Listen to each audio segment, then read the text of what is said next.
नमस्कार, मैं सचिन कुमार आपका अपने YouTube चैनल इंग्लिश एक्सपर्ट में हार्दिक स्वागत करता हूं। तो प्यारे दोस्तों, आज की स्टोरी बहुत ही मज़ेदार होने वाली है। तो इस स्टोरी में हम लोग बहुत सारे नए नए वर्ड की मीनिंग, बहुत सारे वोकैब और बहुत सारे वर्ड के प्रोनाउंसिएशन को भी सीखेंगे और इस स्टोरी में टेंस के बारे में भी जानकारी देंगे कि कौन सा टेंस कहाँ पे यूज किया गया है। तो वीडियो में एंड तक बने रहिएगा। चलिए वीडियो को शुरू करते हैं। स्टोरी का टाइटल है the boy and the eagle. The boy miss होता है लड़का, ईगल मिस होता है चील, लड़का और चील। चलिए पढ़ते हैं। Once a boy used to go hunting with his bow and arrow. Once means एक बार, ए बॉय यानी एक लड़का, यूज्ड टू का प्रयोग किया जाता है जैसे जाया करता है, खाया करता है, सोया करता है, तो वहाँ पे यूज्ड टू का प्रयोग किया जाता है। ए बॉय यानी एक लड़का, यूज्ड टू गो यानी जाया करता था।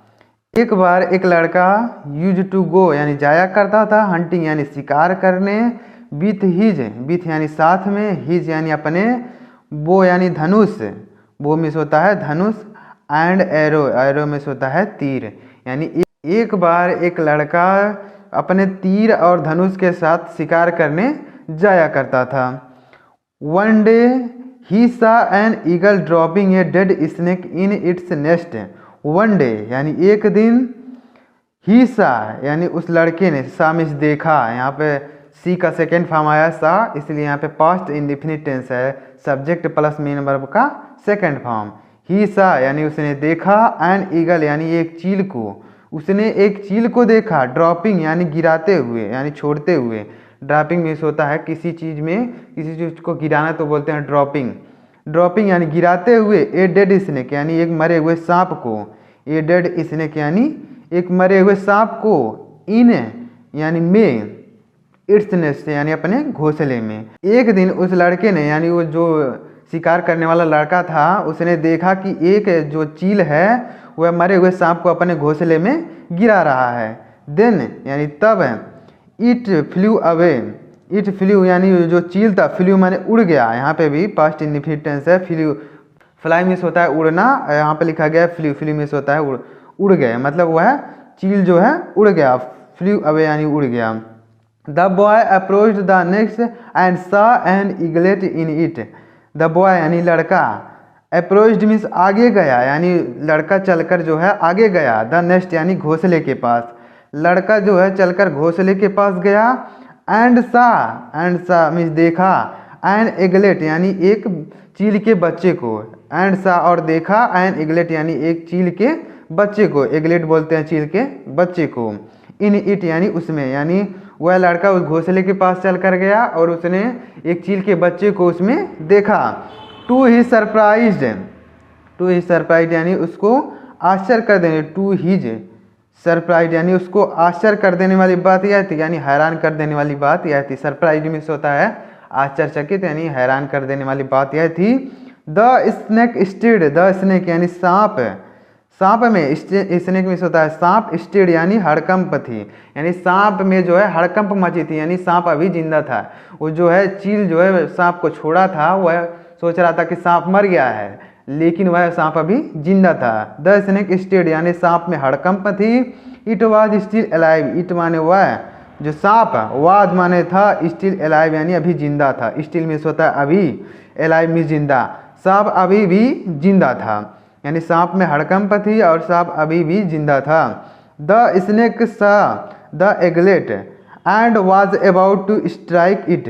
द स्नेक यानी सांप ने सा मिस देखा, यहाँ पे भी देखिए सा मिस देखा, सी मिस होता है देखना, सा यहाँ पे लिखा गया तो पास्ट इंडेफिनिट टेंस है, वर्ब की सेकंड फॉर्म है, सा मिस देखा। द स्नेक सा यानी सांप ने देखा, द इगलेट यानी चील के बच्चे को, सांप ने चील के बच्चे को देखा। एंड वाज और वाज अबाउट, यानी अबाउट का प्रयोग किया जाता है जब कहीं पर वाला वाली आता है, जैसे वह खाने वाला था, he was about to eat, वह जाने वाला था, he was about to go, वह पढ़ने वाला था, he was about to read, तो वहाँ पे वाला वाली के लिए वाज अबाउट टू का प्रयोग किया जाता है। तो वाज अबाउट टू यानी वह वाज अबाउट टू यानी वह was about to strike, strike means होता है मारना, यानी जब उस सांप ने उस चील के बच्चे को देखा तब वह उसे मारने वाला था। स्ट्राइक मीन्स होता है मारना, वाज अबाउट टू यानी मारने वाला था, यानी सांप जो है उस ईगल के बच्चे को मारने वाला था। But the boy killed it, लेकिन बट द बॉय यानी लड़के ने किल्ड मीन्स मार दिया, इट मीन्स उसको, लेकिन लड़के ने उस सांप को मार दिया, यानी उस लड़के ने जब देखा कि वह सांप जो है उस बच्चे को मारने वाला है तो उस लड़के ने उसको मार दिया।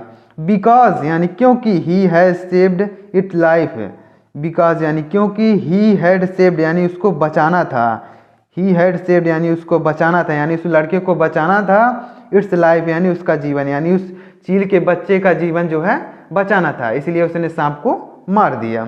He decided to keep the eaglet, he decided यानी उस लड़के ने, डिसाइडेड यानी फैसला किया यानी निश्चय किया, टू कीप यानी रखने का, द इगलेट यानी चील के बच्चे को, उस लड़के ने सोचा कि मैं इस चील के बच्चे को अपने पास रख लेता हूँ। सो यानी इसलिए he picked it and headed for home, he picked इसने उठा लिया, इसलिए उसने उसको उठा लिया, यानी उस चील के बच्चे को उठा लिया। And headed for home, and headed यानी घर की ओर, होम में होता है घर, हेडेड यानी घर की ओर निकल गया, यानी वह घर की ओर जाने लगा, हेडेड मीन्स होता है घर की ओर जाना, फॉर होम यानी घर के लिए, हेडेड माने जाना, यानी वह घर की ओर निकल गया, यानी उस लड़के ने जब चील के बच्चे को बचा लिया तो उसने सोचा कि मैं इस चील के बच्चे को अपने पास रख लेता हूँ, और उसने उस चील के बच्चे को उठाया और अपने घर की ओर चल दिया। Suddenly the eagle came there, suddenly यानी अचानक, द ईगल यानी चील, अचानक चील, केम देयर यानी वहाँ आया, अचानक वह चील जो है जिसका बच्चा था वह वहाँ पे आ गया। सडनली यानी अचानक, द ईगल केम देयर चील वहाँ पे आ गया। इट क्राइड यानी वह चिल्लाया, इट क्राइड वह चिल्लाया, why do you take my child from me, why do you take, why माने क्यों, डू यू टेक यानी ले जाते हो, माई चाइल्ड यानी मेरे बच्चे को, फ्रॉम मी यानी मुझसे, तुम मेरे बच्चे को मुझसे क्यों ले जाते हो, यानी वह चील जो है कह रहा है कि तुम मेरे बच्चे को मुझसे क्यों ले जा रहे हो। द बॉय रिप्लाइड लड़के ने उत्तर दिया, द बॉय रिप्लाइड मीन्स होता है उत्तर देना, रिप्लाई मीन्स होता है उत्तर देना, यहाँ पे पास्ट टेंस है। द बॉय रिप्लाइड लड़के ने उत्तर दिया, because I saved your child from the snake, I because यानी क्योंकि, आई सेव्ड यानी मैंने बचाया है, आई सेव्ड यानी मैंने बचाया है, सेव मीन्स होता है बचाना, सेव्ड यहाँ पे भी पास्ट इंडेफिनिट टेंस है, सब्जेक्ट प्लस मेन वर्ब की सेकेंड फॉर्म।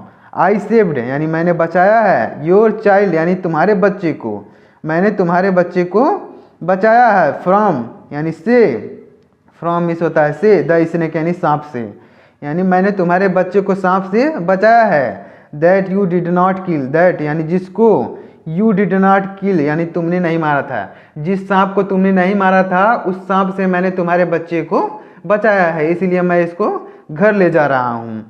अब आगे देखिएगा क्या होगा। The desperate eagle cried give me back my child, the desperate eagle यानी हताश निराश, ईगल यानी चील, क्राइड यानी चिल्लाया, निराश ईगल चिल्लाया, गिव मी यानी गिव मिस दे दो, मी माने मुझे, बैक मिस वापस, माई चाइल्ड यानी मेरे बच्चे को, यानी हताश चील जो है चिल्ला रहा है, यानी रोते हुए कह रहा है कि मेरे बच्चे को मुझे वापस दे दो।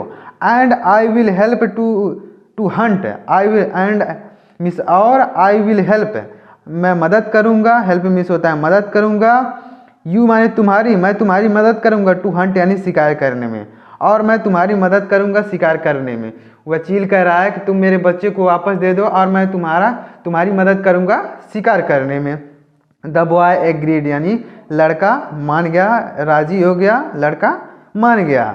फ्रॉम दैट डे यानी उस दिन से, फ्रॉम माने से, दैट डे यानी उस दिन से, यानी उस दिन से द ईगल यानी चील, उड़ फ्लाई यानी उड़ जाता, यानी उस दिन से चील उड़ जाता, एंड टेल मीन्स बताता, और बताता द बॉय यानी लड़के को, यानी उस दिन से चील उड़ जाता और लड़के को बताता, वेयर यानी जहाँ, टू फाइंड यानी खोज कर, वेयर मीन्स होता है जहाँ, टू फाइंड यानी खोज कर, the best prey, best means होता है सबसे अच्छा, द प्रे यानी होता है शिकार, सबसे अच्छे शिकार को खोज के उस लड़के को बताता है। यानी जब वह लड़का उस चील के बच्चे को ले जाने लगा तो उस चील ने कहा कि तुम मेरे बच्चे को वापस कर दो और मैं तुम्हें हर रोज तुम्हारे शिकार करने में तुम्हारी मदद करूंगा। तो वह लड़का मान गया और उसने उस चील के बच्चे को वापस कर दिया। उस दिन से चील जो है उड़ जाता और अच्छे शिकार को खोजता और उस लड़के को बताता, तो वह लड़का उसका शिकार करता। उस दिन से वह यही काम करने लगा। तो इस कहानी का मोरल क्या है? मोरल यानी इस कहानी से हमें क्या सीख मिलती है? Helping someone is always fruitful. Helping यानी मदद करना, हेल्पिंग मीन्स होता है मदद करना, यहाँ सब्जेक्ट के रूप में प्रयोग किया गया है, ये जीरंड यहाँ पे यूज किया गया है। हेल्पिंग यानी मदद करना, समवन यानी किसी की मदद करना, इज यानी है, ऑलवेज यानी हमेशा, फ्रूटफुल यानी फलदायक, फ्रूटफुल मीन्स होता है फलदायक, यानी किसी की मदद करना फलदायक हो सकता है, यानी किसी की मदद करना फलदायक होता है। यदि हम किसी की मदद करते हैं तो भगवान हमारी मदद करते हैं, यानी किसी की मदद करना फलदायक हो सकता है। तो उम्मीद करता हूँ कि यह स्टोरी आपको पसंद आई होगी। अगर समझाने का तरीका पसंद आया हो, अगर प्रोनाउंसिएशन समझ में आया हो, कोई भी चीज़ पसंद आई हो तो प्लीज़ स्टोरी को लाइक करेंगे। और इसी तरह की नई नई वीडियो को पाने के लिए आप हमारे चैनल को सब्सक्राइब करके बेल आइकन को भी प्रेस कर लीजिएगा। मिलते हैं नेक्स्ट वीडियो में, तब तक के लिए जय हिंद, वंदे मातरम।